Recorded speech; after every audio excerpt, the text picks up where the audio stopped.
Thanks to you. Thank you. Forgot to switch you on. Thanks to everybody for attending the meeting of the Planning Committee, the 14th of October 2025. I'm Councillor June Molyneux, Chair of the Committee. Councillor Neville Whittam is Vice Chair. Please note that the meeting is being streamed live on YouTube. If you're in attendance as a member of the public who's registered to speak, please note you'll have a time limit of up to 3 minutes. The legal officer will operate a stopwatch and confirm when your time runs out. You should then finish, or if you're in the middle of making a point, wind up within a few seconds and finish speaking. Otherwise, your microphone will be turned off. To assist in following this evening's proceedings, a pack's been prepared and is available online, containing each item's report, plans, presentation, slides and any addendum. After officers have presented the report and any speakers have made their representations, I'll invite members to make any comments. When you wish to speak, please raise your hand, and when invited to speak, remember to use your microphone, just like I didn't. And reference the paragraph number, which will allow everyone to follow. Please keep in mind that some people require closed captions and or lip reading to follow the proceedings. So please speak slowly and clearly and keep your hands away from your mouth, please. Can everyone ensure their phones are turned to silent or off, please? We're not expecting a fire drill, so if the alarm sounds, please exit the way you came in. I've not received any apologies for tonight's meeting, which must be a first for a while. And next item, any declarations of interest. Members are reminded of their responsibility to declare any pecuniary interest in matters contained in the agenda. If you have such an interest, you must withdraw from the meeting. Normally, you should leave the room before the business starts to be discussed. You do, however, have the same right to speak as a member of the public and may remain in the room to enable you to exercise that right and then leave immediately. In either case, you must not seek to improperly influence the decision on the matter. Item 2, minutes of the 9th of September on pages 3 to 6. Can somebody move those minutes, please? Thank you, Councillor Hilton. Thank you, Councillor Green. All those in favour? Anyone against? Okay, thank you. That's why we need the door closed. Yeah. Please, sorry. We're trying to keep the door open, but it's not working. Planning applications to be determined. For the benefit of the public here tonight, the speaking arrangements for the planning applications as follows. The officers will summarise the report, and registered speakers will be invited to speak in the following order. The objector, supporter, parish or town councillor, ward councillor, applicant or their agent. All registered speakers will be allowed to speak for up to 3 minutes, apart from a ward councillor who may speak for up to 5 minutes. In the event that all speakers are against an application, as chair, I may grant the applicant or representative a time extension. I would respectfully ask members of the public who have not registered to speak to remain quiet throughout the proceedings. With that, we're moving on to item 3A, which is a PIP application, planning in principle, land south of the Straits, pages 7 to 28. Amy is going to present this item. The officer recommendation is that the application for permission in principle is granted, and I have a number of registered speakers. I've got an objector, Kath Hitchin, Parish Councillor Julie Caton, Ward Councillor Pauline McGovern, and the agent Sophie Marshall. Okay, Amy, can you present the report, please? So firstly, I'll just give you an overview of permission in principle. It's an alternative process of obtaining permission for housing-led development with the intention of boosting housing supply. So the stage 1 process seeks to establish the principle of development only based on land use, location and amount. No other matters can be considered at this stage. And then the stage 2 process is technical details where all other matters would be assessed, such as access, amenity, ecology, etc. So decisions on permission in principle are made in accordance with the development plan and any material considerations.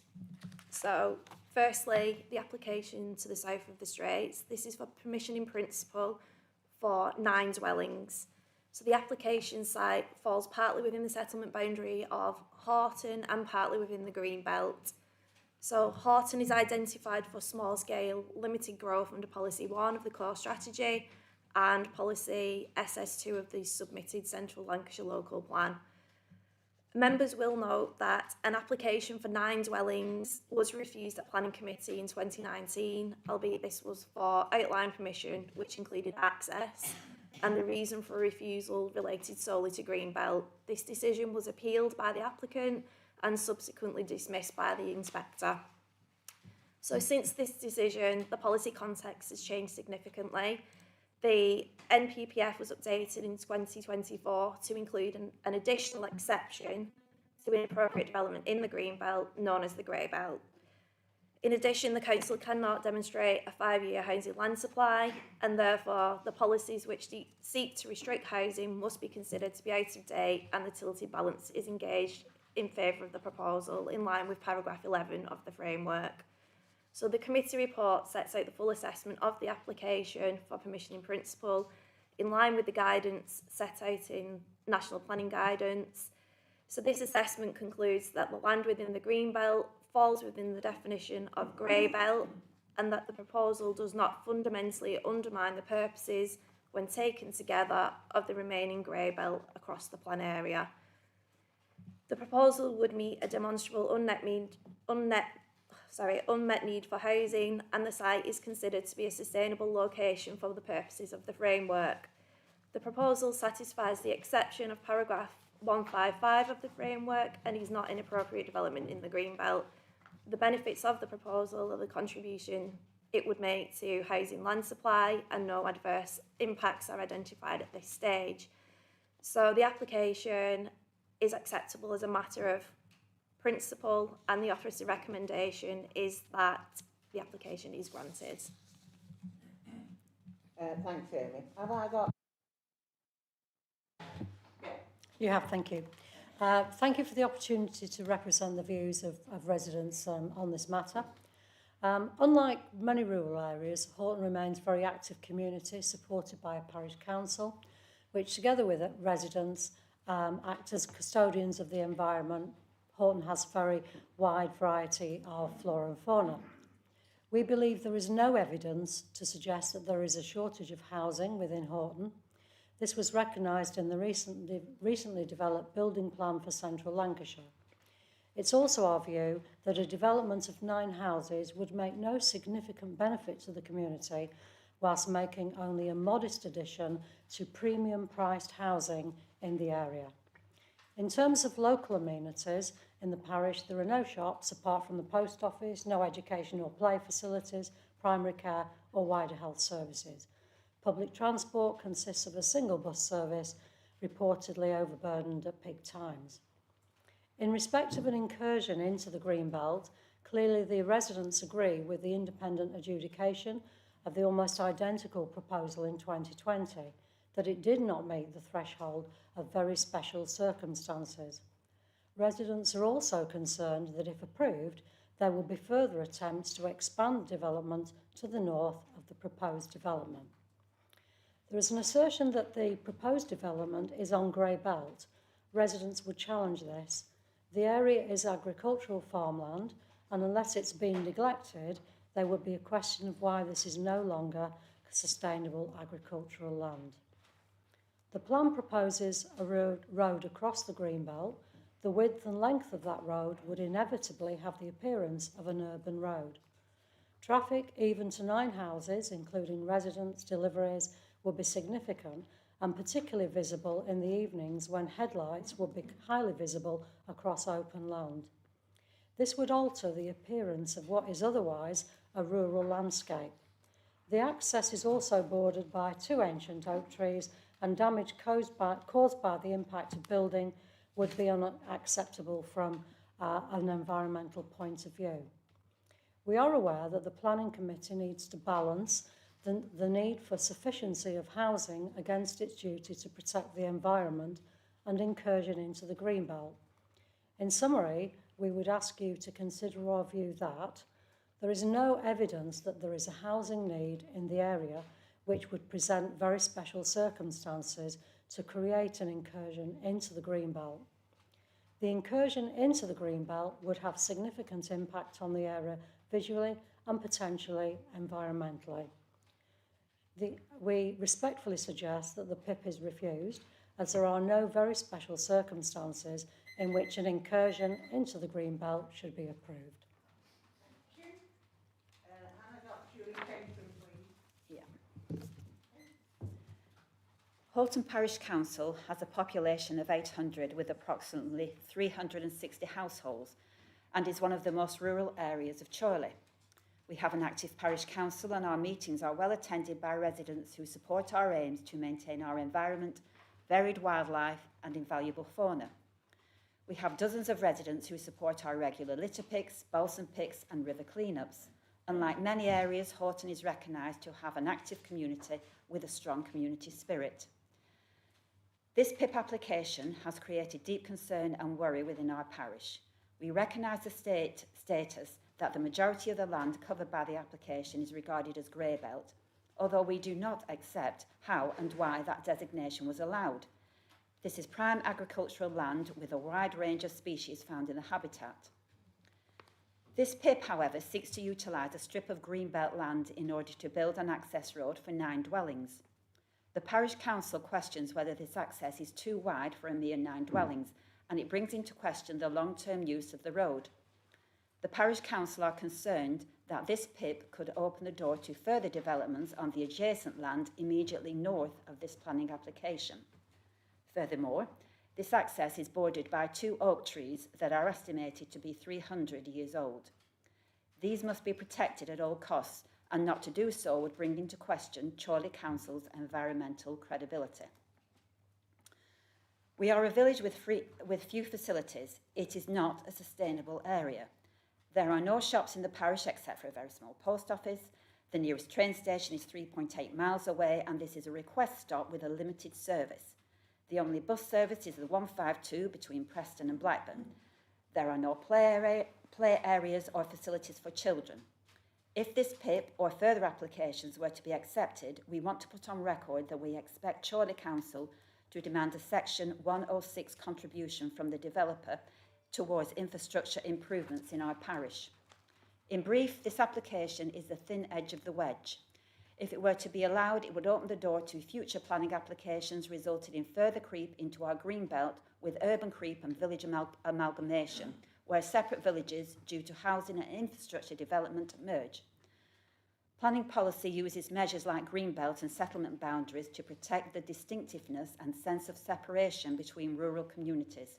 And we hope this is taken into consideration, because if local authorities do not maintain or enforce clear settlement boundaries, piecemeal development can gradually blur the lines between communities. We look to you to refuse this unwanted application and for the council to focus on protecting our fragile environment.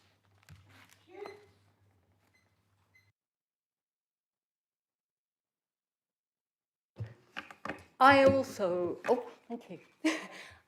want to, are you getting feedback? No. I am. Oh, it's, never mind.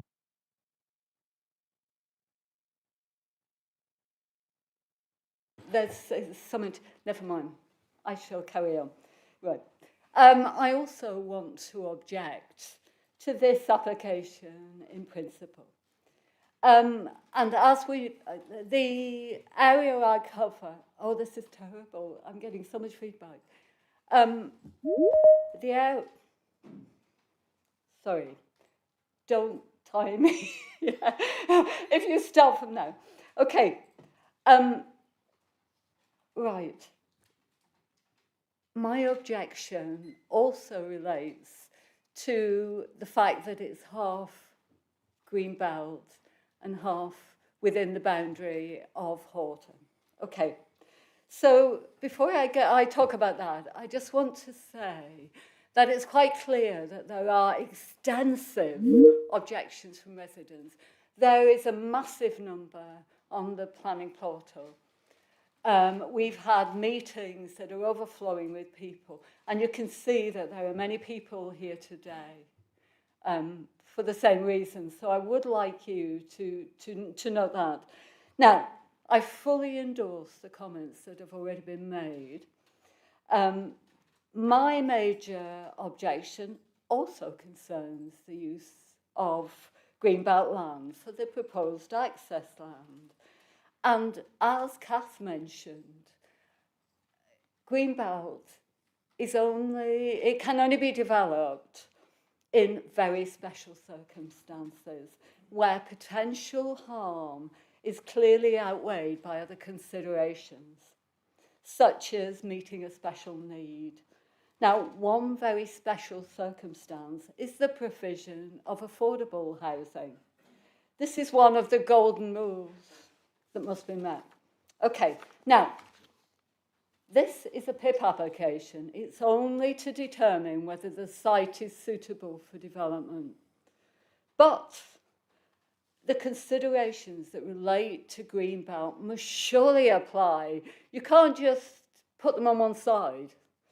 There's nothing in this application that indicates this is a very special circumstance where development should be considered in Greenbelt. Now, the developer argues that the reason that Greenbelt, part of this land, should be developed is because Chorley has a shortfall in new housing. The 5-year housing supply statement indicates that between 2024 and 2029, Chorley should deliver 417 new dwellings every year. It has a shortfall, as Amy said. We only have 2.9 years instead of 5 years. Okay, so okay, that's the reason given. Now, just think, this is 9 dwellings. This is 2% of the annual required for Chorley. And you are telling us that it's worth developing Greenbelt for 2% of what Chorley needs in a year. That seems rather excessive to me. Now, why encroach on Greenbelt? There is plenty of land within settlement areas. Why not put it on there? Why take away this Greenbelt? When it's gone, it's gone. Okay, so that's basically my argument here, or my double argument because of the feedback. So I just want to really urge you to reject this application out of sheer common sense. Thank you. Thank you. Can I have Sophie, please? Hi. Okay. Good evening, Chair, members and members of the public. I'm Sophie Marshall of McMarshall's Planning Consultancy, acting as agent for the applicant. The applicant before you is a Stage 1 permission in principle situated on land partly within Greenbelt and partly within the settlement boundary of Horton. Consideration of this application is limited to location, land use and amount of development only. There are a number of objections to this application. However, it's crucial that the application is determined only with regard to relevant considerations. The following are not relevant and cannot be considered at this stage: the size, height, design, type and tenure of housing, highways, ecology, biodiversity, neighbour amenity and drainage. Members may be aware of a dismissed appeal in respect of the residential development of the site.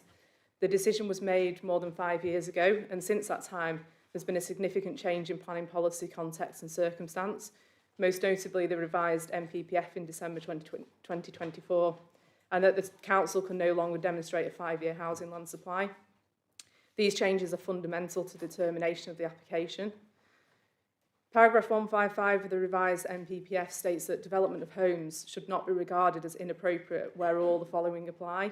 The development would utilise Greybelt land and would not fundamentally undermine the purposes of the wider Greenbelt. There is a demonstrable unmet need for the development proposed, and the development will be in a sustainable location. As set out in detail in the case officer's report, the part of the site which is likely to be accessed in BNG landscaped areas that is within the Greenbelt very clearly satisfies the above.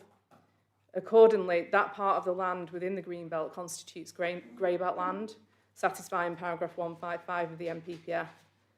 In relation to that part of the land within the settlement boundary, Paragraph 11 of the NPPF is clear that permission shall be granted unless the adverse impact should significantly and demonstrably outweigh the benefits.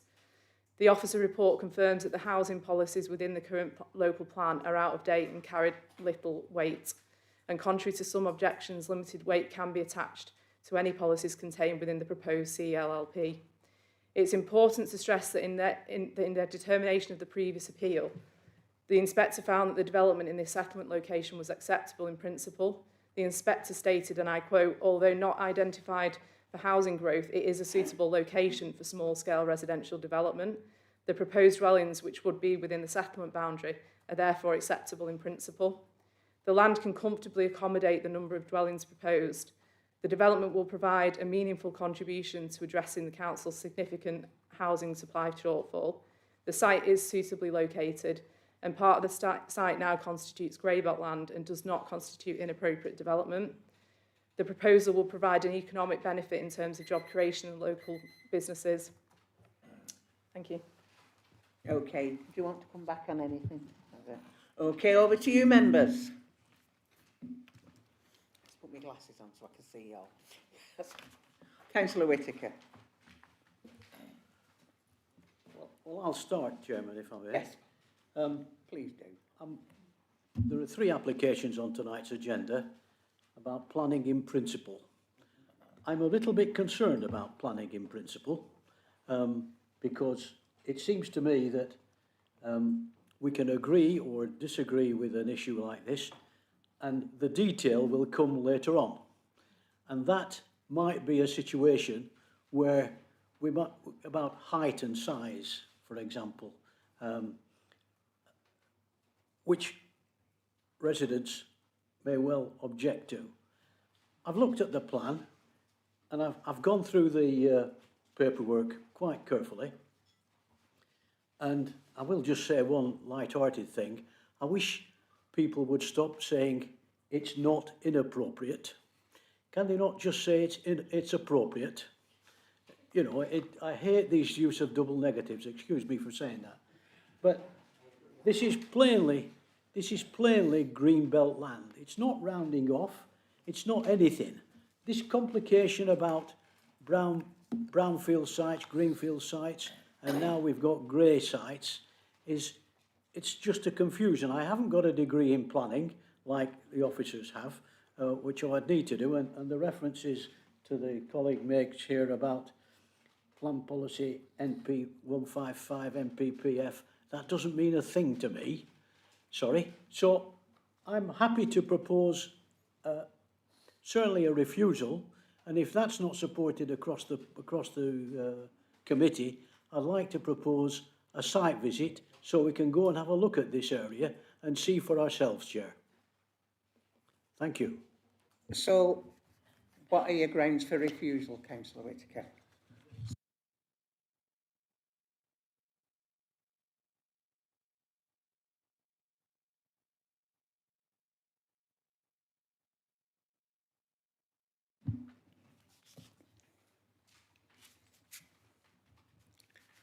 You've all gone very quiet out there. Councillor Hill. Thank you, Chair. This is Greenbelt land and it's part within the settlement, and it's very clear in the report that this is also Greybelt land. The officer report is very clear on that.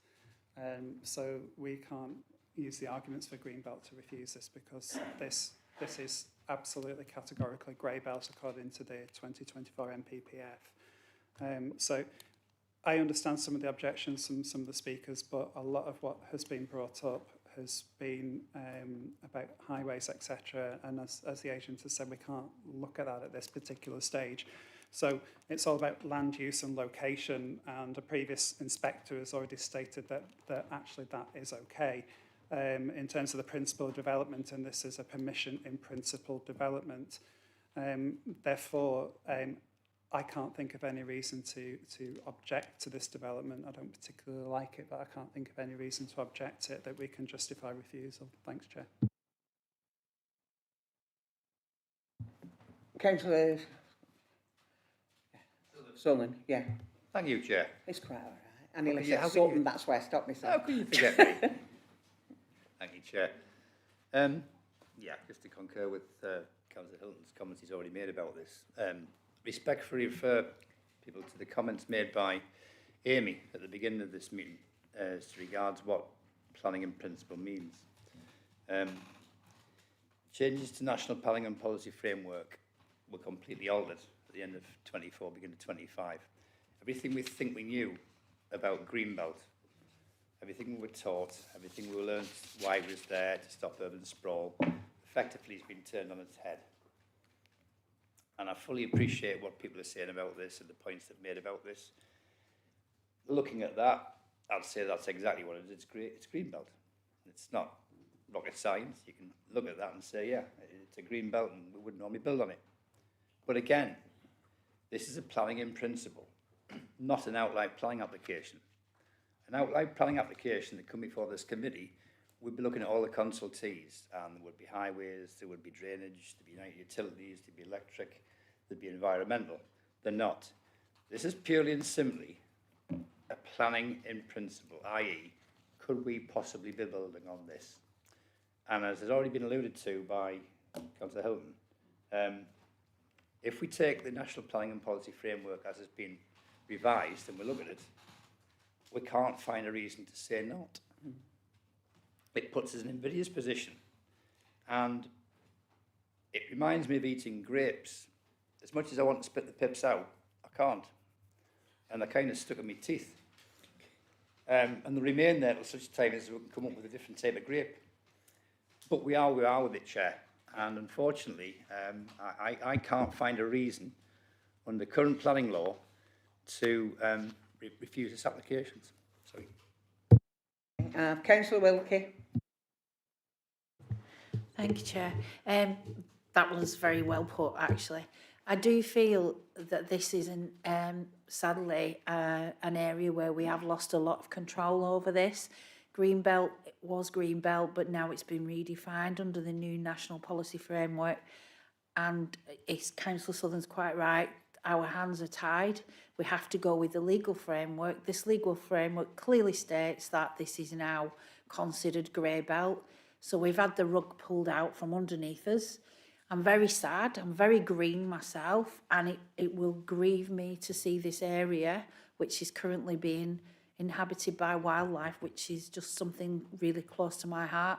I'm very worried about these trees, but the devil is in the detail, and this isn't outlined, this is planning in principle, and we can revisit those areas at the appropriate time, but at this moment in time, I don't think we can refuse, and I'm very sad about it. Thank you. Councillor. Just a point that Councillor Southern makes. If we agree this in principle, and as he says, we can come back with details and so on and so forth, is anybody seriously saying that we've given permission in principle and then we're going to turn it down afterwards when we get various details? It's absolute nonsense. It's absolute nonsense, and you know it. Sorry, Chairman, I've made the point. I'll say no more. I've made a proposal. We'll see where it goes. Councillor Hilton. Just going back to Councillor Whittaker's comments, I appreciate where you're coming from. Yes, just going back to your comments, Councillor Whittaker, I appreciate where you're coming from, but if this gets put through this evening as permission in principle, and then we come back to a technical consultee level, there may well be reasons in which this could be refused. Highways might not agree with it, etc. So it's not a fait accompli. This is just the first stage that we have to look at here, and we can't really be thinking about the second stage. And there are ways in which the technical consultees may object to it, and therefore it might not be considered appropriate when that stage comes through. But as it is at the moment, land location, is this acceptable in principle according to the policy framework? Then, in my opinion, yes, it is, and that's been clearly demonstrated in the officer's report. I don't particularly like this application, but we have to act within the framework. So for that reason, Chair, I'll propose officer recommendations. Thank you. Anyone else wish to make comment? Are you formally seconding that, Councillor Southern? Yeah, I'll formally second that. And can I just say to Councillor Whittaker, I didn't make the rules up. Sorry? I didn't make the rules up. This is a Labour government that brought this in, You not me. invented No, it. I'm sorry, no. I didn't make the rules up, Alan. I'm simply...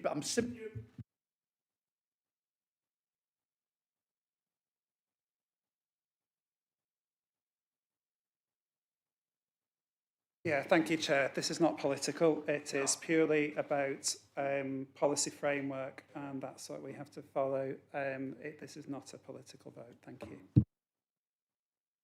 Do you want to say anything or not?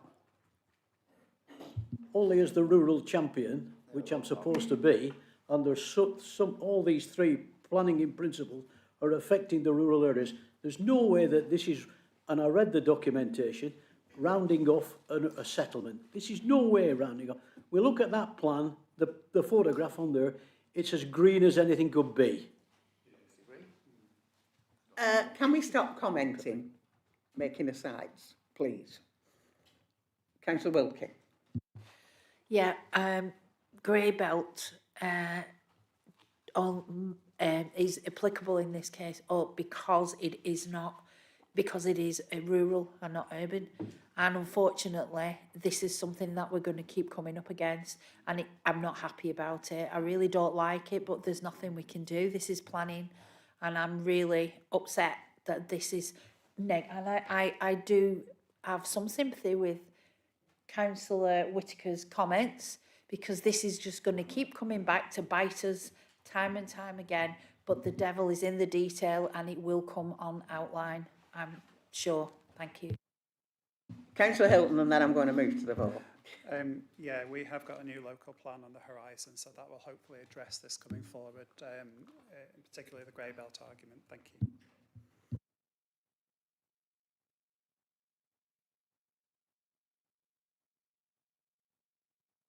For the officer recommendation.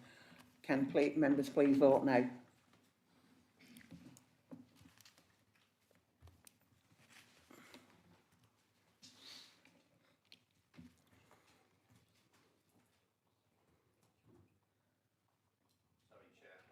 Do it again. It ain't working.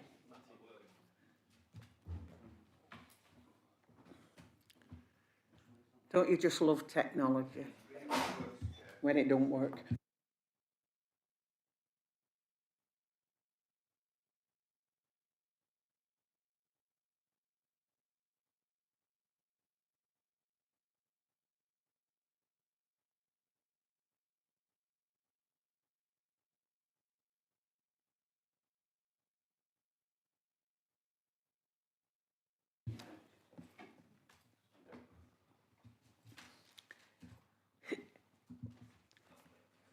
One last go.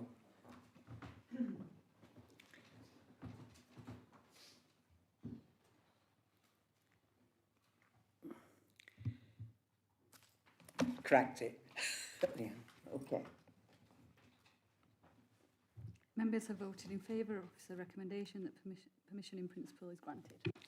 Okay, thank you. If anybody's come just for that item, please feel free to go now.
Item 3B, land adjacent to Fig Tree House, pages 29 to 48. Amy's going to present this item.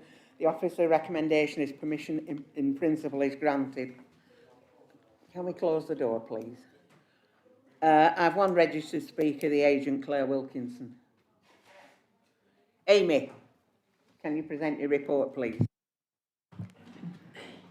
So the application is for permission in principle for up to 6 dwellings. Again, just to reiterate that it seeks to establish the principle of development only and is not a grant of planning permission. So the land falls wholly within the green belt and is a greenfield site. The committee report sets out the full assessment of the application for permission in principle in line with the guidance set out in National Planning Practice Guidance. The assessment concludes that the land falls within the definition of grey belt and the proposal does not fundamentally undermine the purposes, when taken together, of the remaining green belt across the plan area. In addition, the proposal would meet a demonstrable unmet need for housing, as the council cannot currently demonstrate a 5-year housing land supply. The site is considered to be a sustainable location for the purposes of the framework. The proposal satisfies the exception of paragraph 155 of the framework and is not inappropriate development in the greenbelt. Therefore, this application on site is acceptable as a matter of principle. The officer recommendation is that the application is granted. Thanks, Amy. Have I got Claire, please? Okay.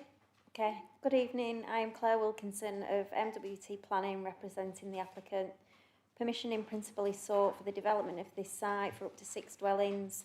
As members will be aware, under permission in principle application, only the location, land use and amount of development are for consideration at this stage. Matters such as access, drainage, design and residential amenity will be fully addressed through a subsequent technical details consent application. Many of the objections received in response to this application relate to such technical matters and therefore should not influence the determination of this request for permission in principle. Following the revised National Planning Policy Framework published in December last year, and given the Council's current lack of a 5-year housing land supply, an opportunity has arisen for landowners to bring forward appropriate sites within the Greenbelt for consideration as Greybelt land. This is not a matter of landowners being greedy, but rather an effort to identify sensible and sustainable locations to help meet the borough's housing needs, in line with the provisions of the NPPF. In considering the principle of a development, that is, whether the site can be reasonably regarded as Greybelt, the committee report provides a comprehensive assessment of this. It concludes that the site does not make a strong contribution to the Greenbelt purposes of checking the unrestricted sprawl of large built-up areas, preventing neighbouring towns from merging, or preserving the setting and special character of historic towns. Furthermore, the site is considered to be in a sustainable location in accordance with paragraphs 110 and 115 of the NPPF. On this basis, the Council's planning officers have assessed the land as Greybelt, and the proposed maximum of 6 dwellings is considered appropriate and proportionate to its context. We therefore respectfully request that members support and approve this application for permission in principle. Thank you. Okay, thank you. Right, straight over to you, members. Councillor France. Thank you, Chair. I do know this site as it's in my ward. I can't see a reason to refuse this. I feel a little bit like Councillor Whittaker. There are a number of reasons I'm not happy with this. The access onto Blackburn Road is very dangerous, but of course it's not acceptable this time. So I do feel our hands are a little bit tied with these, and that's all I'll say on the subject. Okay. Councillor Lowe. Thank you, Chair. Again, similar comments to the previous application. Our hands are tied. The narrowness of the permission in principle, obviously, it's a stage 1, as the officers have said. Bring members' attention to paragraph 31 of the report, which answers the questions about the distinction between green belt and grey belt, and also paragraph 38 of the report, and even 39 of the report, but with reluctance I'll move the officer recommendation. Councillor Southern. Thank you, Chair. Yeah, here we are again. Another PIP. Another one we can't spit out either. Just for the record, I'm as opposed as anybody else about building in the Greenbelt. I represent a rural ward. I don't want to see anybody else is opposed to this. I'm as opposed as everybody else to it. But this is the hand we're being dealt, Chair, and looking at it, it's exactly the same as the one before. This is planning in principle. So reluctantly, on that basis, I would second Councillor Lowe's proposition that we accept this reluctantly, planning in principle, Chair. Thank you. Okay, Councillor Whittaker? Thanks, Chair. I'll not go through all the things that I said about the previous application, and I'll save me saying again for the next application. But there is one particular thing that it talks about in the National Policy Planning Framework, which talks about separating communities. And this is quite clearly said by one of the objectors here, that it separates Whitley Woods and Wealton significantly. It's green belt, it's not grey belt, and I propose that we refuse this or have a site visit.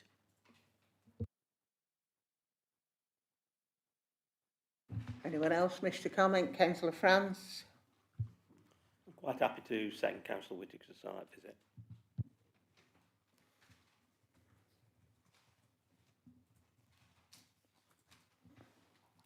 That's for a site visit.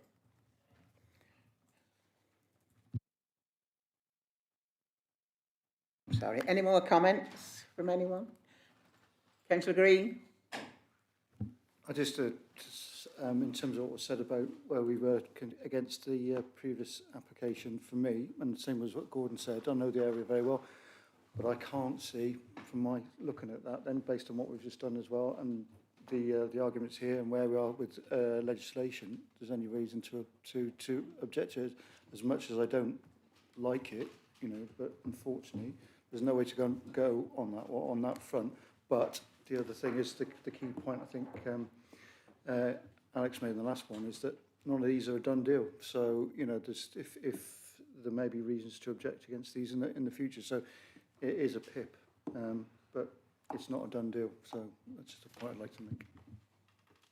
Okay, thank you. Anyone else wish to comment? I think I got a proposal from Councillor Lowe. Were you formally seconding it, Councillor Green? Yeah, it won't go again. I've got it. And I've also got a proposal and a seconder for a site visit.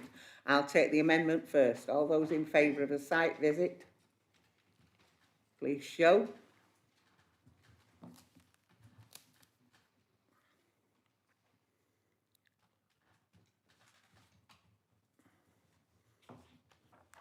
Okay.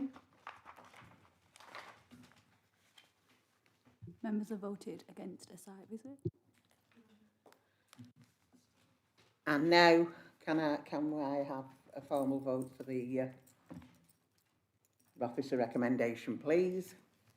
All those in favour, please show.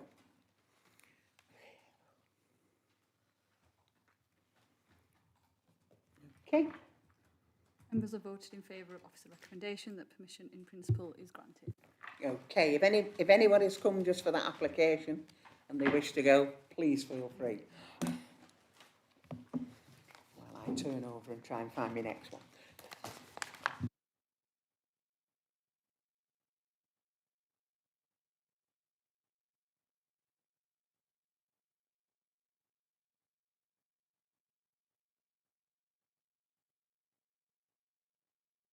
Item 3C, Land at Boys Farm, pages 49 to 66. Amy is going to present this item. It's Amy's show tonight. Officer recommendation that permission in principle is granted.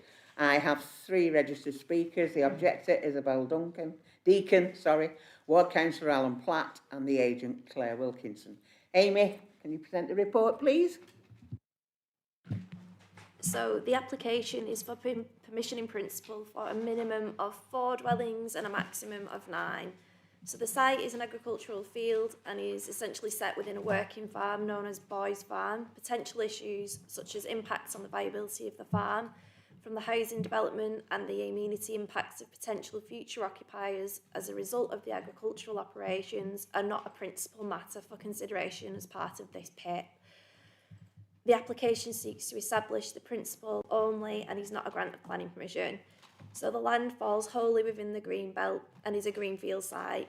The committee report sets out the full assessment of the application in line with the guidance, and the assessment concludes that the land falls within the definition of grey belt and that the proposal does not fundamentally undermine the purposes, when taken together, of the remaining green belt across the plan area. In addition, the proposal would meet a demonstrable unmet need for housing, as the council cannot currently demonstrate a 5-year housing land supply, and the site is considered to be a sustainable location for the purposes of the framework. The proposal satisfies the exception of paragraph 155 of the framework and is not inappropriate development in the green belt. Therefore, this application is acceptable as a matter of principle, and the officer recommendation is that the application is granted. Thank you. Have I got Isabel, please? Okay. Is this working? Can we hear me? Ladies and gentlemen, council members and fellow community members, thank you for giving me the opportunity to speak today. I want to firmly object and raise some serious concerns about the proposal to build housing directly adjacent to my family's working dairy farm. My family has been at this farm almost 100 years. Myself, my dad, granddad and great-granddad have all worked the land, bred the cattle and made the farm what it is today. On the farm we have 2 members of staff who've been with us 35 and 25 years full-time alongside the family, which is 60 years of dedication, time, effort, love into a business and animals that they believe in. They've been with me and inspired myself as soon as I could step foot on the farm. We have 20 plus members of staff, both full or part-time, who work with the animals on the fields or behind the scenes with paperwork. Over the past few years, and currently still, we work with Myerscough College, providing work experience or apprenticeships for young people entering the industry. Not only this, we are currently working with Lancashire County Council, helping young people with special needs learn about farming and allowing them to gain valuable skills. We have grown this farm from 20 cows in 1930 to now nearly 800 animals, both young stock and cattle, and I cannot imagine another life for myself. But not just this, I will not watch my animals be loaded onto a trailer or either killed or sold because we've lost valuable farmland which is vital to their survival. Cows are amazing animals. They all have different personalities, traits, looks, and I treat them all as almost like pets and children. Exactly like yourselves having a dog or a cat, you get attached and you feel upset and hurt when they're sick. Dairy farming is a 24/7 operation. It comes with early mornings, any noise, livestock odours and the regular movement of large equipment such as milk tankers. These aren't nuisances, they're necessities, and it's how food is produced. We produce 4 million litres of milk per year, selling to Arla and Tesco, being one of 400 Tesco farmers. When you go into the supermarket, there's a very good chance that you could have actually consumed a product made from our milk, and just think of how close to home that is and how incredible it is. Placing residential housing next to a dairy farm creates a built-in conflict. These new homeowners may not accept the realities of farm life, such as the 5 a.m. starts 7 days a week, all year round, and will lead to complaints and tension for both parties as well as the council. There are also health and safety issues. Manure management, biosecurity and the presence of heavy farm vehicles simply don't mix well with high residential foot traffic, and our farm completely surrounds this site. I am 21 years old and I'm just starting out, so please don't let our farm become another statistic of agricultural losses. The housing is not just a threat to my livelihood, but it's a threat to local food production and the agricultural economy that we all depend on. This kind of land has long-term consequences, and once development creeps in, this farmland will be squeezed out. I urge you to carefully consider the incompatibility of residential housing next to an active dairy operation. We accept the need for extra housing, but simply do not feel that this site is suitable for the reasons I have explained. Please do not take away my future and my chance to develop and further put my impact on this farm. Thank you. Okay, thank you. Councillor Platt. Madam Chairman, members of the committee, thank you for allowing me the opportunity to speak to you in respect to this application. I'll just go off script for a minute and congratulate the young lady for an excellent presentation, raising a lot of very interesting points which I don't think people consider when it comes to these sort of applications. Unfortunately, having attended an excellent training session provided by Amy and Kevin on the grey belt, I do fully appreciate the constraints placed on both officers and members of the committee when dealing with speculative developments within the green belt. But to go on to the MPPF, paragraph 142, it does say the government attaches great importance to green belts. I hope you'll appreciate the difficulty I have in saying this while keeping a straight face tonight, but we shall go on to that. Paragraph 143 states the Greenbelt serves 5 purposes, one of which is invariably missed from the agent's statements, are to assist in safeguarding the countryside from encroachment. Now, I'm not sure what 9 houses in the middle of a field is other than encroachment into the countryside, but I'm sure somebody can explain that bit to me. Paragraph 153, when considering any application, local planning authority should ensure substantial weight is given to any harm to the Greenbelt, including harm to its openness. Again, 9 houses, it can't possibly not harm the openness of the Greenbelt. The application also fails to meet any of the exceptions in paragraph 154, and paragraph 155, as this is one I think I probably find most difficult. The development of homes, commercial and other development in the Greenbelt should also not be regarded as inappropriate where all the following apply. Now, one of them is there is a demonstrable unmet need for this type of for the type of development proposed. Now, this is a very difficult one because other than 9 properties, we don't know what the development proposal is. So I'm not really sure how we get to make a decision on that.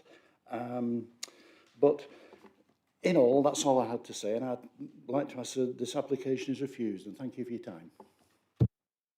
Thank you. Have I got Claire, please? Hello, it's me again. Claire from MWT Planning, representing the applicants.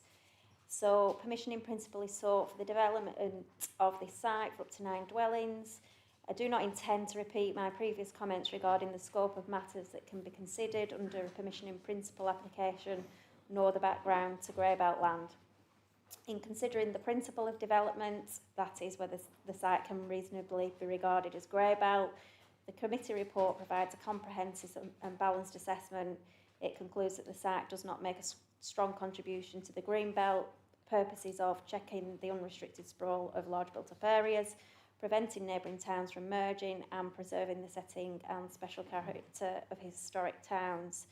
Furthermore, the site is considered to be in a sustainable location in accordance with paragraphs 110 and 115 of the NPPF.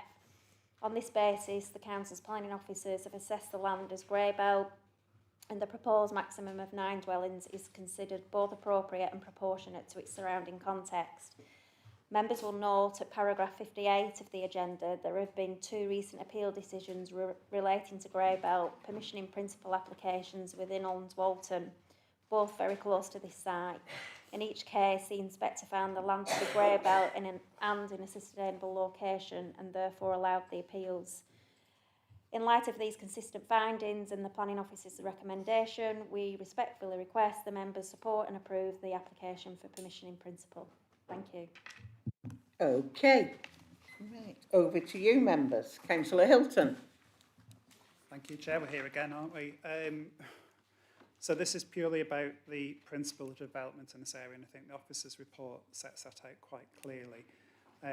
I know that there have been some other PIPs in this area which have been approved, so for consistency of decision making.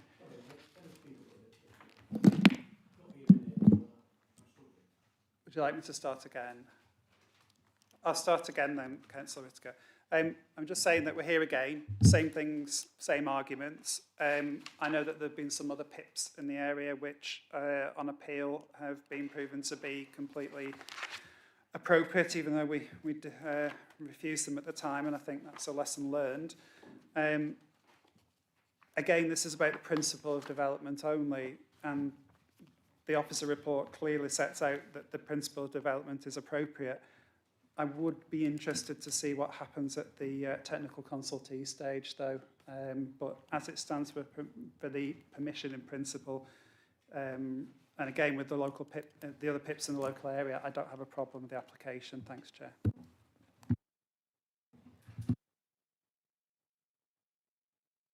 Yeah, without repeating the arguments that we've had, it's a PIP scheme. We'll look at the objections, though, and I think there's very good reasons why it will be difficult to make a sustained planning application to put 9 houses on this site next to this farm. The farmers made very good case for, and certainly looking at their objections in terms of manure storage, farm tracks, slurry lagoons. It's going to be a difficult site to develop. So, although I can't possibly refuse this application, we'll look very carefully, I'm sure, of what the actual planning application is when it comes in. Thank you. Councillor Whittaker, then Councillor Southern and Councillor Green. Thanks, Chair. Again, not to repeat what I said before, but one of the policies, and I endorse the comments that were made by the objector to this proposal, and if you look at the plan, you can see very clearly, those of you who know Leyland Lane, it's green belt. You turn down Leyland Lane and it goes forever. There's no properties whatsoever. So there's no suggestion of rounding off or anything else like this. This is plainly green belt, and the actual description of the application, which talks about the comments made by the objectors, it's opportunistic. It talks about a minimum of 4 and a maximum of 9. Well, what are we going to do? Are we going to give permission for a minimum of 4 and a maximum of 9 and then have no say in what comes on later on? It's absolute nonsense, Chair, in my view. And I'm proposing, again, that we refuse it or have a site visit. Anybody else wish to go? Oh, yeah, we do. Councillor Southern, I've got you on my list. Thank you, Chair. Chair, could I ask if we could possibly bring up the site location plan, please, at page 61, I believe.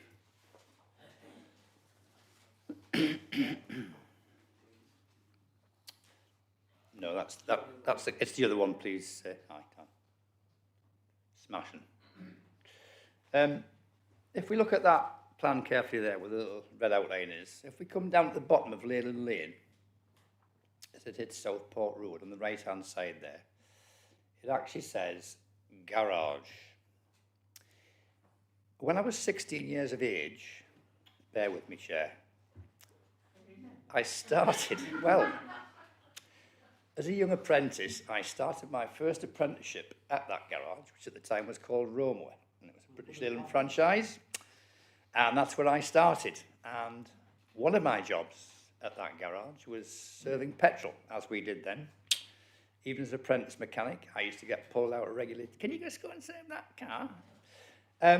Having worked there for a few years, there was 2 lingering aromas, which I'll never forget. The first was the smell of petrol, and the second was the smell of manure. Wind forward some 45 years, and we no longer serve petrol at that garage anymore. The pumps went some time ago, although the stanchions are still there as a reminder. But the smell of manure at the end of Leyland Lane, that's what I'm going to say. The smell of manure at the end of Leyland Lane, all these years later, still lingers.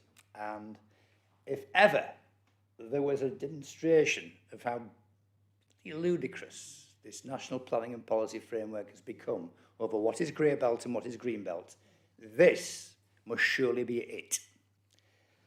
How or why you would want to build houses next to a slurry tank, I have no idea. And as has already been pointed out by Councillor Snow, this will be a very, very interesting application when it ever comes in for development, because I certainly wouldn't want to live next door to it. Not that I have any issue with that one there. So whilst we no longer have the smell of petrol, Chair, we do have the smell of manure, and all I would say is that long may that continue. I can't, hand on heart, support this application for the simple reason I just feel stupid, quite frankly. I know that spot particularly well. I drive down it. In fact, I've driven down it 4 times today. It's utterly ludicrous to suggest that this is a feasible development site. I take on board the points that my colleagues have made in terms of what the National Planning and Policy Framework says and how this is a planning and principle. but I'm afraid the scent of manure in my nose, I cannot support this application on this occasion, Fred. Thank you. Okay, I've got Councillor Green and then Councillor Wilkie. So it's a bit like Groundhog Day again. Obviously, what we've discussed. Again, I don't like the planning and principle side in terms of the grey belt side of things, but again, we've got nowhere to go on. We've got nowhere to go on.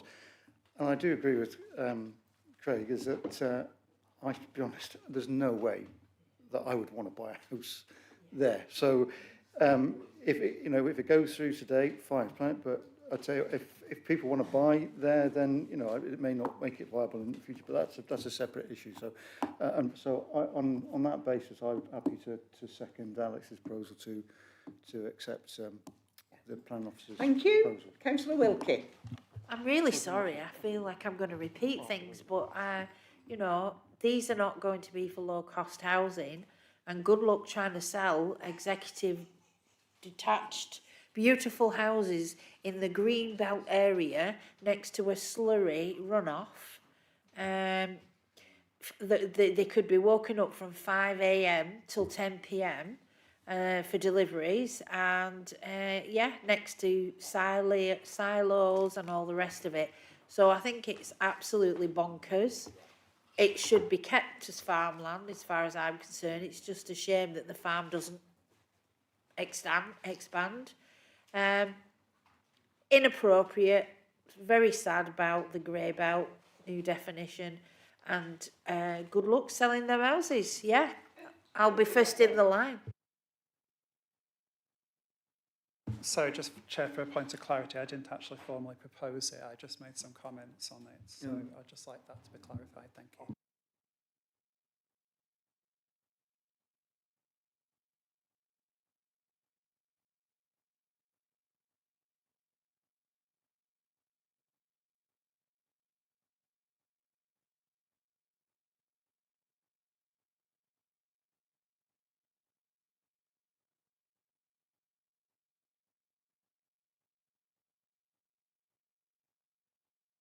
All those in favour of the officer recommendation, please show.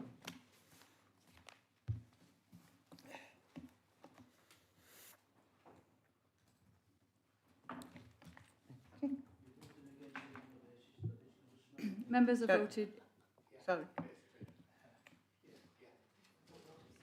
Members have. Yeah, you're okay. Members have voted in favour of officer recommendation that permission in principle is granted. Right, thank you. If anybody's come just for that application, please feel free to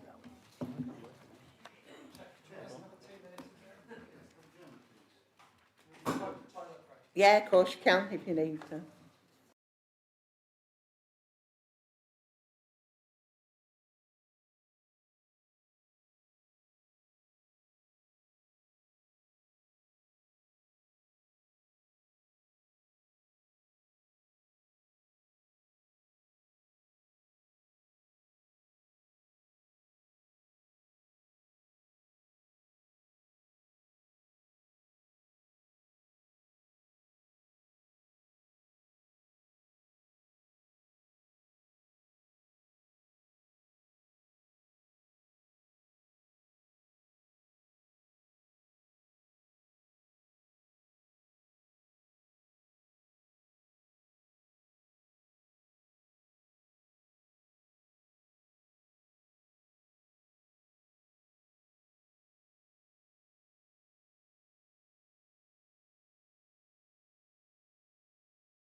Okay, we're all back in the room.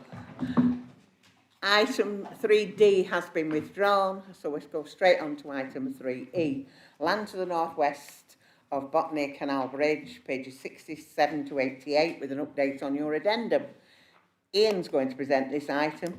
Recommendation remains that planning permission is approved subject to conditions. I have no registered speakers. Off you go, Ian.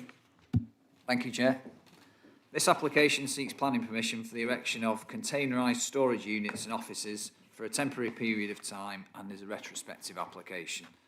The application site comprises a linear parcel of land to the south side of Canal Mill at Botany Bay between the M61 motorway and the Leeds and Liverpool Canal and forms part of a previously approved industrial park development that is currently under construction. The land is allocated for employment uses within the Chorley local plan and therefore the principle of development is acceptable. The applicant has advanced a case in support of the application on the basis that the development will be for a temporary period of time only. The development does not represent the type or quantum of employment development envisaged by the local plan for this site. However, on the basis that the development would be temporary and is of a format that would enable the continued redevelopment of the land once this proposed use ceases, it's not considered that any grant of planning permission in this instance would prevent the continued comprehensive redevelopment of the site for large-scale employment development that's currently underway. The development itself is of a simple functional appearance and not uncommon to employment sites. It's well contained and is an appropriate design response for a temporary development in the context of the surroundings, which comprise a variety of industrial building types, buildings of varying scales. The impact on residential amenities is limited due to the separation of the site from residential dwellings and the low intensity of the use, which includes small-scale storage and offices. The development does not cause any significant degree of harm to the significance of the listed Canal Mill building or the adjoining canal. No adverse ecological or highway impacts have been identified, and all of the matters are acceptable as set out in the committee report. Overall, the application is considered to be acceptable in accordance with the policies of the development plan, and it's recommended for approval subject to the conditions set out on the addendum. Thank you, Chair. Thank you, Ian. Before I move over to members, I just want to say it's so sad that it actually is a retrospective application, and I would have thought that the applicant should know better, to be fair. So with that, over to you, members. I've got Councillor Lowe and Councillor Southern. Thank you, Chair. Certainly, one of the comments I was going to make was basically to concur with what you've just said, Chair. Sorry. Is no problem. In terms of, it is unfortunate, bearing in mind, in effect, the history of the locality of this site, that I just think it's unfortunate that developers, in effect, use the retrospective principle to come up before it comes to committee. I have no problem in principle, and I'm happy to move the officer recommendation. However, I just bring members' attention to both paragraph 7 of the report, and also I think it's condition 2 that was on the addendum sheet, in terms of that I'm glad that it's for a temporary period of up to 3 years, up to 2028, because as it's quite clearly detailed in the report, that's bearing in mind the previous application that makes reference to the bigger, which was given permission, used this access as an emergency access to that site. So, like I say, I'm quite happy to move officer recommendation, but note the concern that I wish developers would actually put applications rather than apply for a retrospective permission. Thank you, Councillor Lowe. Councillor Southern? Thank you, Chair. You stole my thunder. If there's one thing I don't like at planning committee, it's retrospective. Fair comment if it's been done through ignorance and somebody hasn't known they need to apply for something. But this is a developer and they know exactly what they're doing. It's disrespectful to this committee.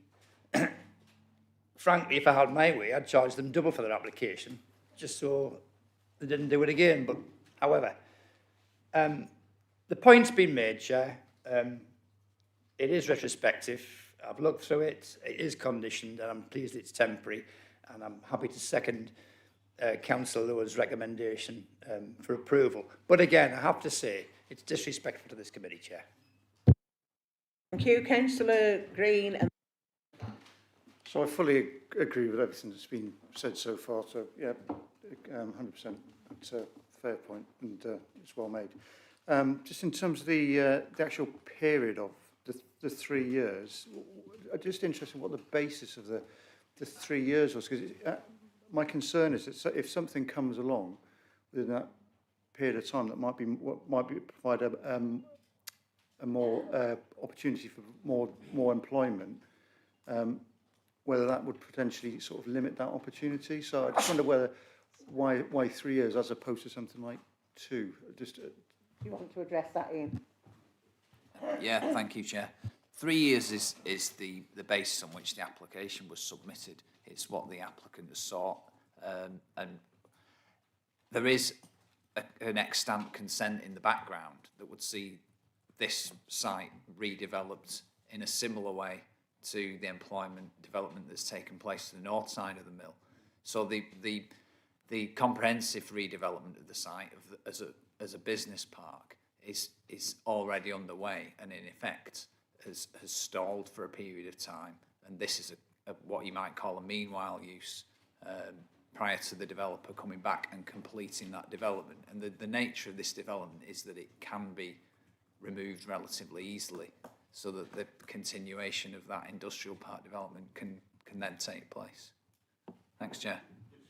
Just from my understanding, so this wouldn't delay if a better opportunity come back to provide more employment. That 3 year could be revoked, could it? Or have they got it for 3 years and then that land can't be then now used for it? So should somebody comes, actually I've got a really big need for this, do we now have to wait 3 years? Just the 3 years seems a long time. Through you, Chair. The applicant would have consent for the development to run for 3 years. If in the meantime they felt that actually we're ready to continue with the progressing the business park development, there'd be nothing to stop them doing that. It would be in their gift essentially, but that development could remain in situ for 3 years. Thanks, Chair. Okay, Councillor France. Just quickly, Chair, I agree with everybody about the planning application situation. It was always said with this site, apart from an emergency use, no access would be from Blackburn Road. And I notice, draw attention to the consultations, Lancashire Highways, paragraph 11. This will only be temporary use. So, yeah, but it should be only emergency use, really. But there we are. Thank you. Okay, everybody happy? Well, can we move to the vote, please? All those in favour of the opposite recommendation?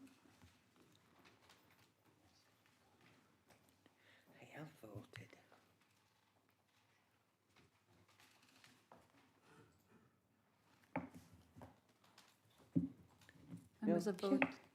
Members have voted in favour of officer recommendation that planning permission is granted subject to condition.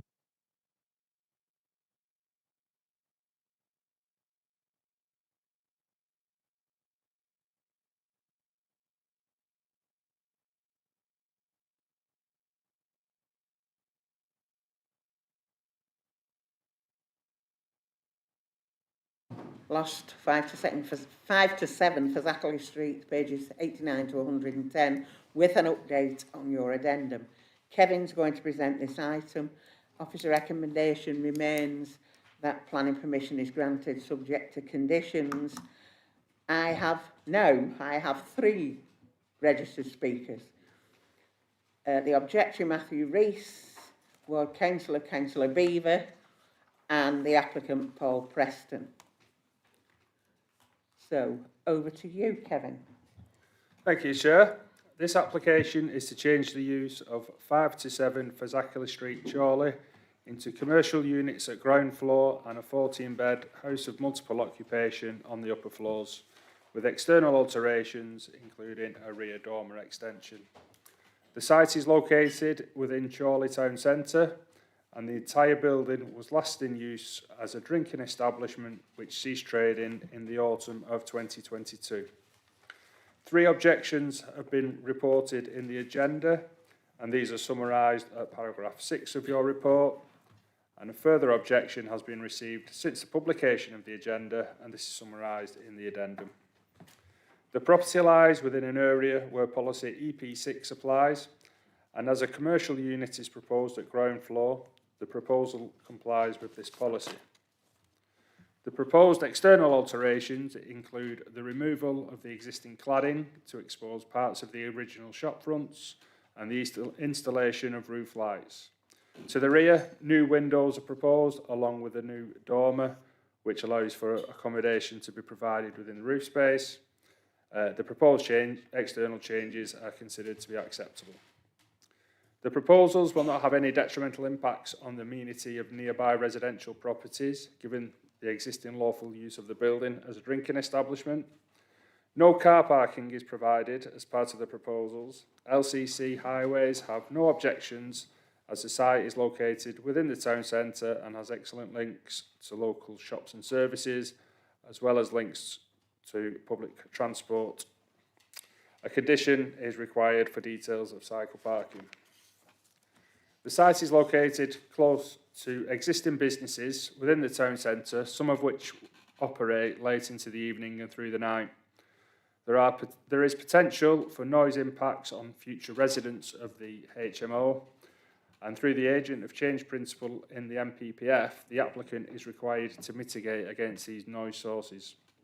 Significant information in respect of noise has been submitted in support of the application, and this has been considered by environmental health officers who have no objections to the application, subject to a condition detailing the noise mitigation measures to be installed.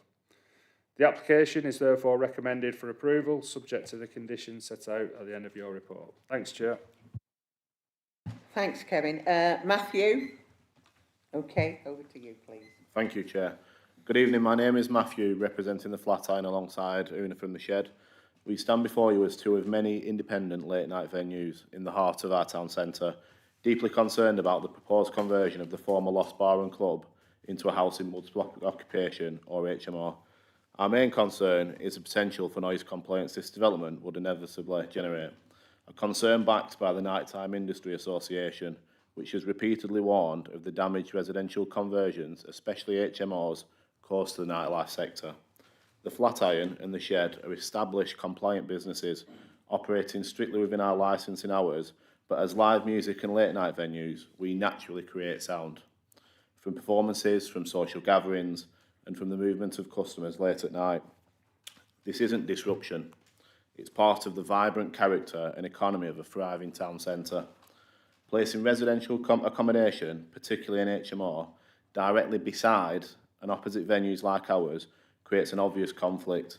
HMOs often house transient residents who may be less familiar with the late night environment and less tolerant of the sound it brings. In this setting, noise complaints aren't a possibility, they're a certainty. Once those complaints begin, they can trigger environmental health investigations, lead to stricter licence conditions, reduced hours, or even closure. That would threaten our livelihoods, the jobs of our staff, and the town's reputation as a vibrant entertainment destination. We've seen this happen before. The Night and Day Cafe in Manchester, a long-established live music venue, faced years of legal battles and near closure. After residents moved into newly converted flats next door and complained about the noise, it's become a national example of what happens when planning fails to protect existing venues. The Agents of Change principle, which places responsibility on new developments to mitigate their impact on established nighttime premises, is now being recognised in planning and licensing policy, but right now that protection isn't fully in place. Allowing this HMO to proceed without robust soundproofing or mitigation will put our venues at immediate and unfair risk. If Chorley loses its few remaining post-midnight venues, customers will simply go elsewhere, to larger towns and cities.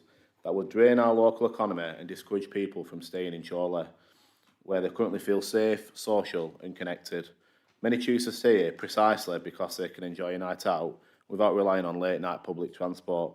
In today's fragile economy, even small restrictions or costly adaptations could push independent venues like ours to the brink. So we urge you, please consider the long-term consequences, not only for the Flatiron and the Shed, but for the future of Chorley's nightlife and town centre identity. We ask you to reject this proposal and instead champion developments that complement, not compromise, our independent nighttime economy. Thank you for your time and consideration. Okay, thank you. Councillor Beaver. Thank you, Chair. Good evening, members. I actually refused this application on the grounds that it's contrary to policies EN4 to do with amenities, HS10 to do with HMSOs and ST3 parking, and it's contrary to the Central Lancashire Plan. EN4 amenities, there are none. There's no other spaces. They've got a little, might be a bigger than normal room, but there's no other spaces to go with a combined kitchen. HS10, residents will be adversely affected by noise from the bar downstairs. So this is a two-edged sword. Yes, there will be noise from the pubs, and yes, there is noise from building it. And I remind you of stories that you will have heard about people from cities moving to villages next door to a church, and then they campaign to stop the bells ringing. And that's exactly what you touched on there. Pubs create noise, and they will campaign to close the bars down. Paragraph 20 of the application states there's an impact from the loss of light to one room and is less than ideal, and it's because it's reliant on roof lights and window vents, which is contrary to the HMO guide and is not supported by our own environmental officer. Parking. We always say about town centres, they don't need it because there's locals. They're going to have cars, and no one's giving them consideration of where they're going to put it. Chorley is seeing an unprecedented number of applications for HMOs. So much so that the council don't even know how many there are in town. With an over-concentration in the town centre and its very close proximity, they cause a breakdown in the community cohesion and change the nature of the area from that of a family community area to one of a transient population. Members, HMOs are not the answer to the housing problem. Their sole aim is to generate the maximum profit possible from the smallest space.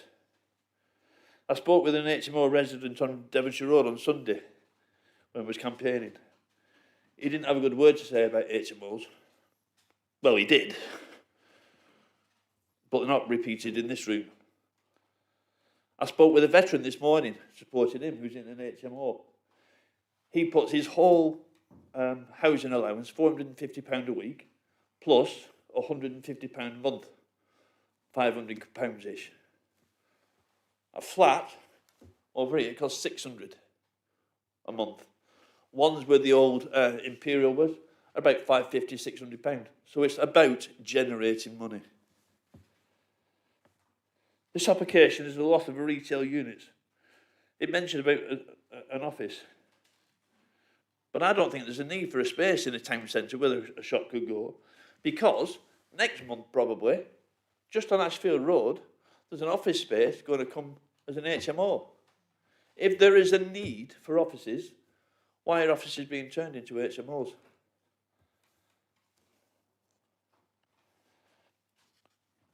In town, I went round today, there's no other, apart from estate agents, there are no other offices on the ground floor in Chorley. So why do we lose a shop and get one here? We've heard planning is not an exact science. If it was, we wouldn't need a planning committee. Some cases are finely balanced. Your decisions are based on the information that's set before you. You look at each application on a case-by-case basis and apply the common sense approach. People in HMOs wanting to adopt a dog from Manchester Dog Centre probably wouldn't be able to because there's not enough space. They look after dogs better than they do people. If this was the case, that two of these HMOs were grouped together to form one flat, I wouldn't have an objection. I wouldn't really have an objection about the noise that would be created by the building and by the pubs that would upset the residents. But it's not.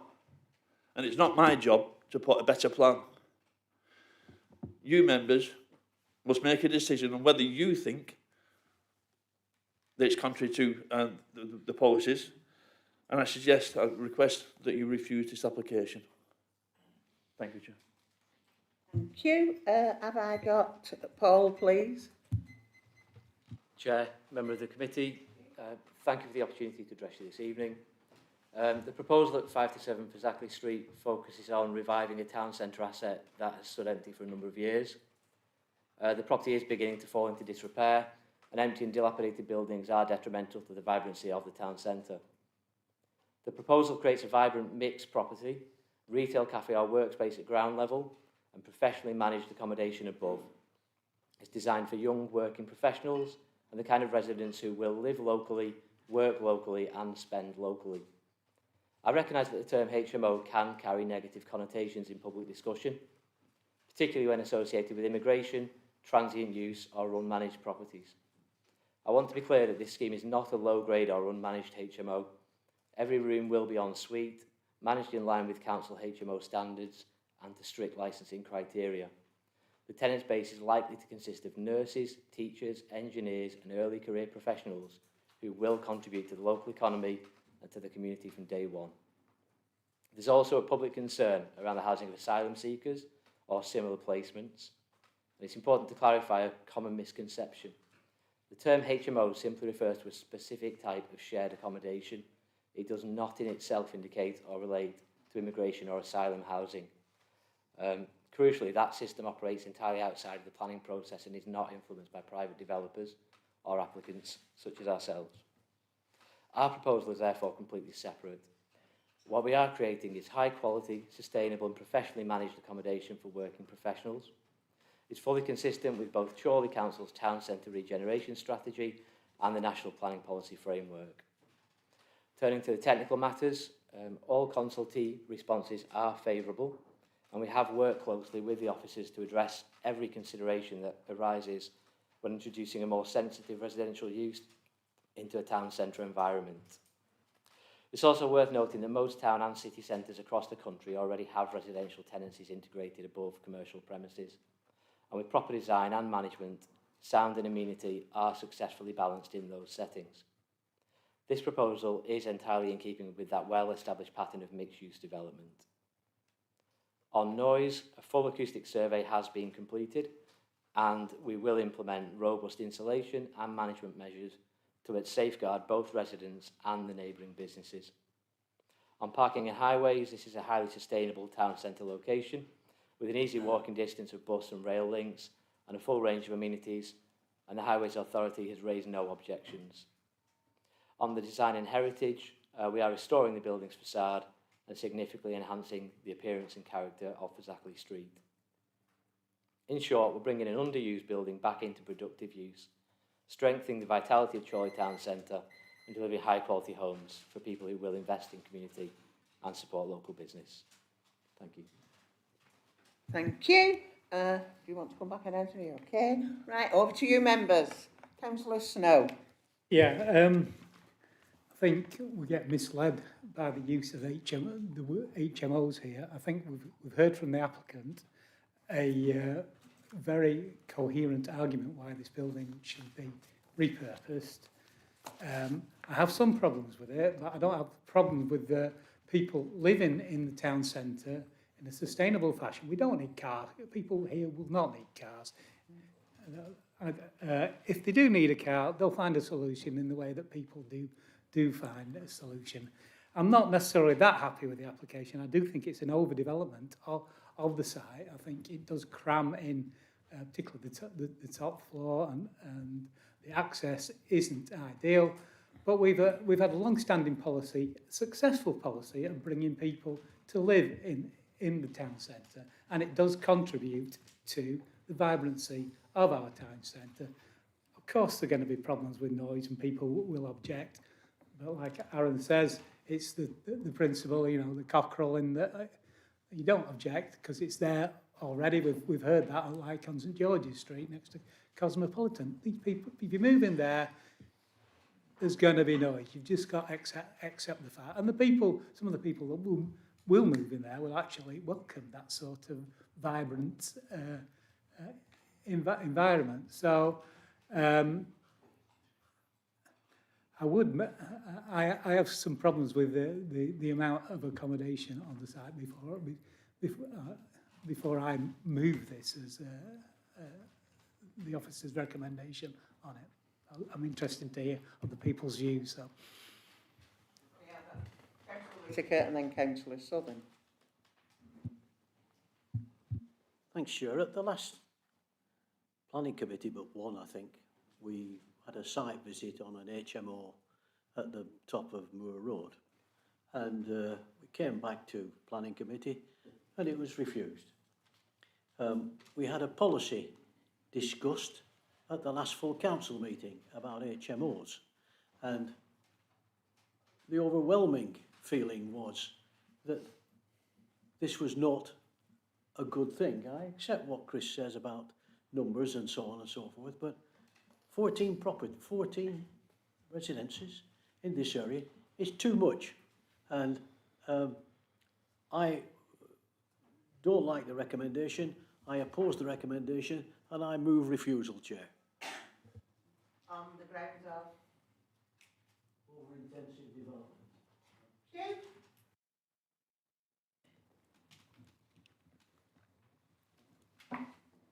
Well said. Councillor Southern. Thank you, Chair. Could I direct, if I may, what this is? This is a change of use, which is what we see in all the HMOs that come before us. And I fully take on board the points that have been made in terms of layout. Those are building considerations, Chair, not planning considerations. We've also got use class EA, B and C, which basically means the downstairs of this property will always remain in retail. I'm okay with that. Had it not have been, I would have had grave concerns over this. As has been alluded to by the Speaker's Chair, how this property is going to be run and the measures they've taken. They've made note of acoustic survey which has been done, which I think is very important. It would have had to be done for building regs anyway. That's been carried out. I'm happy with that. I'm not going to get too involved with the layout of it because I say that's a building issue, not a planning issue. But there's two things that stand out that do tilt me in favour of this, and that is one, it's managed, and two, because of its size, it'll be licensed and it'll be under our control at Chorley Council. And I know for a fact that our current licensing regime within Chorley Council, particularly in connection with HMOs, has now got some teeth. It's been beefed up. So on that basis, Chair, I'd be happy to, if Councillor Snow doesn't want to move it, I'd be happy to recommend officer recommendations for approval. Thank you. Thank you. Any more comments? I'm sorry, you can't. You're a member. No, because members of the public aren't allowed to speak. Can you switch the microphone off, please? Thank you. Yeah, you can't. I can't let you speak unless you're registered. Okay, Councillor Hilton.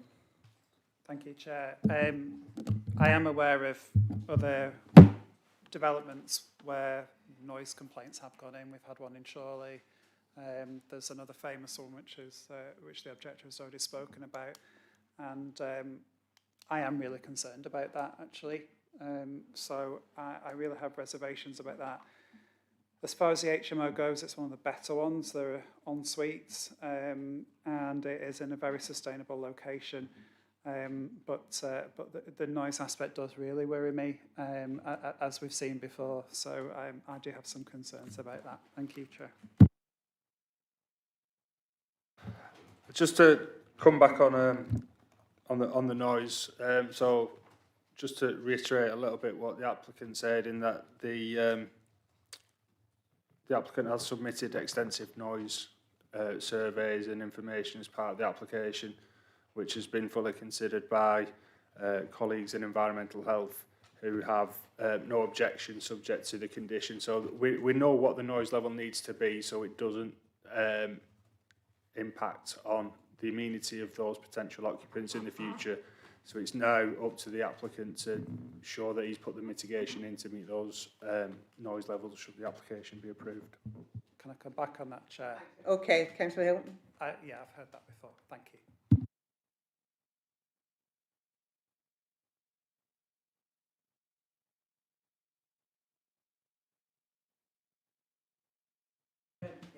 I'll second Councillor Whittaker's refusal. Could I second officer recommendation and bring members' attention to suggested condition 5 on page 95 of the report that I think actually covers the concerns over the noise, and particularly the last sentence on that, were that before, if it was to be approved, the measures would have to be fully implemented before first occupation of the dwelling. So with that, Chair, I will second Councillor Sutherland's recommendation to go with officer recommendation. Thank you. Right, can we move to the vote? I have a proposal and a seconder for both now. So I'll take the amendment first for refusal on over-intensification, from what I understand. Go on. Sorry, just before the vote, I need a bit more guidance from Councillor Whittaker in terms of why he considers the development to be over-intensive and some what policies in the local plan he would apply to that.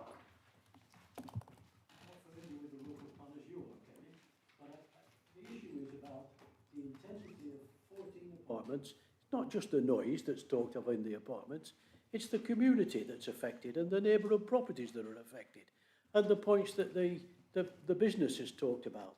Those are the reasons. I haven't got a degree in planning to come up with those things. I'll leave that to you. So rather than over-intensive nature in itself, is it more on the impact on the potential residents from the noise and the subsequent impact that could have on town centre businesses? On the adjacent community, Chair, yeah. Okay? Yeah. So with that, try again. All those in favour of the amendment for refusal, please show.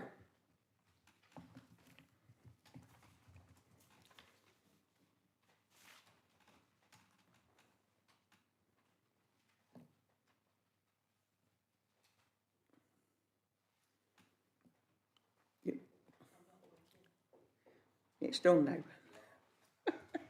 Okay. Officers have voted against an amendment. Okay, so can we vote for the officer recommendation? I think I missed them.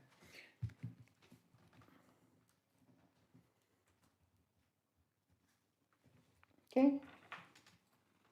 Members have voted in favour of officer recommendation that planning permission is granted subject to conditions. Okay, thank you. If you've come just for that, please feel free to go, because we ain't finished yet.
implementation of habitat management and all that. When did all that? I've one registered speaker, the agent Jay Patel. Ian? Thank you, Chair. This application seeks full planning permission for the development of a faith and learning centre associated with the Preston Temple facility, comprising a reception building, accommodation buildings, a communal hub, a teaching and learning building, and the relocation of the existing multi-use games area, along with associated public realm and landscaping works, access arrangements and parking. The application site comprises private recreation areas, grassland and tree belts within the Preston Temple site, which lies to the west of the M61 motorway and is within the settlement area to the north of the town of Chorley. The application site is designated as public open space under policy HW2 of the Chorley local plan. The site is, however, in private ownership and makes no contribution to the council's open space strategy, whilst the site does not make a significant contribution to the character of the area in terms of its visual amenity. It's therefore considered that the proposal meets the necessary criteria of policy HW2 to justify the development in principle. The application site is well contained from surrounding viewpoints due to the local topography and strong vegetation belts. The development will be most visible from the A674 motorway link road, though development will be set back from this and is designed in such a way as to respond to changing land levels with the retention of existing tree belts. The buildings themselves will be of a contemporary design and have been well conceived in response to the characteristics of the site and set within a framework of landscaped gardens, resulting in a high quality development that would contribute positively to the character of the area. The level of containment and separation from the nearest residential occupiers is such that there would be no detrimental impacts as a result of the development. The site would be accessed via the existing access road from the A674. There are several car parks on the wider site that will be added to with new car parking and a coach pick-up and drop-off areas. Lancashire County Council Highways have assessed the scheme and have confirmed that they don't have any objections, subject to conditions requiring a full travel plan and traffic management plan for the site. National Highways have also assessed the impact on the strategic highway network and raised no objections subject to conditions. Drainage impacts have been assessed by the lead local flood authority and are considered to be acceptable subject to the provision of a final detailed drainage plan. There are no ecological impediments that can't be overcome through suitable mitigation, and 10% biodiversity net gain can be delivered, with a significant proportion of this being on the site itself. All of the matters are acceptable subject to conditions and are covered in detail within the committee report. Overall, the application is considered to be acceptable in accordance with the policies of the development plan, and it's recommended for approval subject to conditions and a Section 106 agreement to secure the implementation of a habitat management and monitoring plan. Thank you, Chair. Thank you. Over to Jay. Thank you, Chair. Good evening, councillors. My name is Jay Patel and I am the planning agent for this application. The proposals seek permission for the development of a flagship faith and learning centre associated with the existing church facility at the Preston Temple site. This facility will be the first of its kind in the UK. The development will principally serve as a space for youth members of the church and the wider community to come together for spiritual growth, education and community building. The committee report clearly demonstrates that the proposals meet the relevant criteria of the Council's open space policy, and as such, the development of this site for the proposed use is considered acceptable in principle. The design of the site and the buildings has been carefully considered. The buildings will use high-quality, sustainable materials. The proposed landscaping design takes its inspiration from the local landscape of the Pennines and its rolling topography. The Faith and Learning Centre will sit within this unique setting with soft landscaping, including new tree planting, providing a calming environment, promoting mental and physical well-being while fostering a connection to the natural world.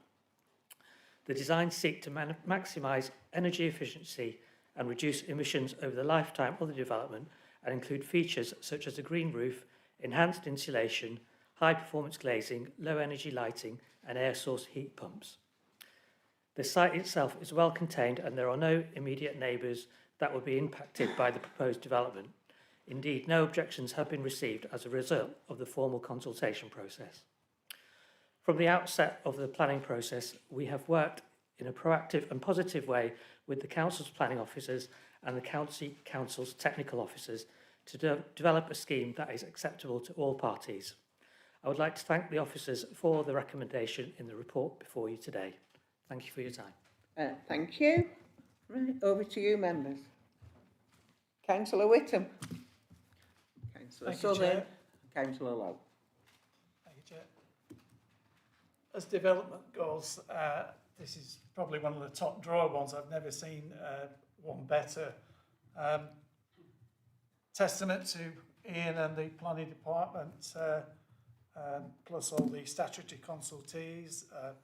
Virtually everything's been taken into consideration. I went through this with some detail, and everything seems to be sort of catered for within there. The ecology, biodiversity net gain, the site management and safety of the people likely to use it, the parking. I wish all applications were up to this level, and as such, I would recommend the officer's recommendations. Okay, Councillor Southern, sorry. Councillor. Thank you, Chair. Just again to echo Councillor Whittam's comments, basically. Mr Patel, I thought we don't read applications when they come in. We do. In fact, Councillor Whittam's going to turn into a screenplay. We're so impressed by it. But thank you very much. Excellent presentation. Sits in stark contrast, Chair, to the earlier application, which was retrospective. But I'll have no problem in seconding this application, Chair. Councillor Hill. I hadn't asked to speak, but I will. No, I'm quite happy to. My fault. No, I will speak. Too many ears. Do you want me to carry on, or should I give? It's up to you. I'll carry on briefly. I just want to say it's a great application. Really impressed with it. Very, very high quality application. And the applicant makes a significant contribution to Chorley, and I think we should fully support them in this. So thank you. Councillor Lowe, you're so alike, you see. Thank you, Chair. As it's in my ward, and obviously as probably the nearest to the site as a resident, I will say I have no problems with this application. I note paragraph 19 of the report, no representations have been received. And just to reiterate, the statutory consultees, the comments from both Lancashire Highways and National Highways, as long as there's the relevant conditions, which there are, I welcome the proposals over the contribution over BNG with off-site contributions, and I also quite welcome the comment from colleagues in environmental health with the provision of a suitable construction environmental management plan.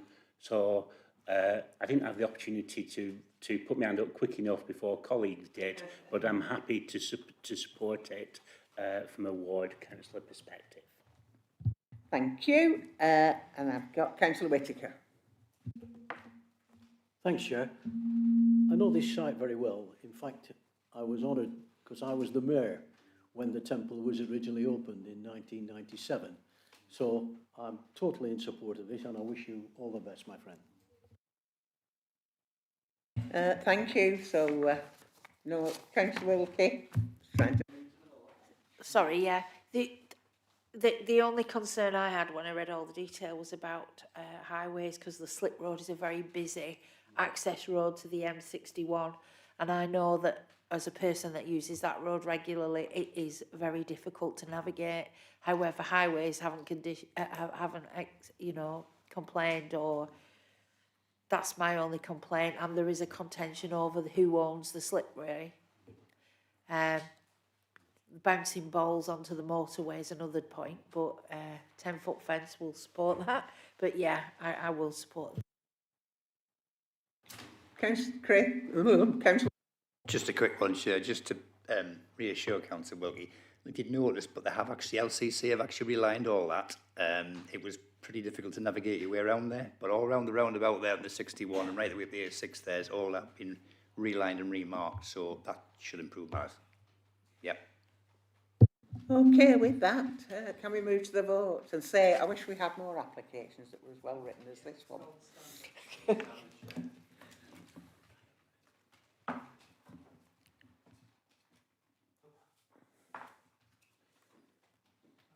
Yeah, you're done. Members have voted in favour of officer recommendation that planning permission is granted subject to conditions and a section 106 agreement. Okay, thank you. If you want to go, please do. We've not quite finished. And the item 4 is is the planning appeal and decisions received between the 8th of July and the 1st of September. Kevin, I think it's you. It is, thanks, Chair. So since the last meeting, we haven't had any appeal decisions, but we have received 2 appeals. One for the traveller site on Town Lane, which was refused by members a couple of meetings ago. So that's going to be a hearing which has been set for the 26th of November. And also we have received an appeal at land north of Sycamore House, Keepers Wood Way, for the erection of a Class E building, which was refused back in March. So that appeal will be determined through written representations. Thanks, Stuart. Thank you. With that, I have no urgent items, so thank you for your forbearance tonight. It's been a long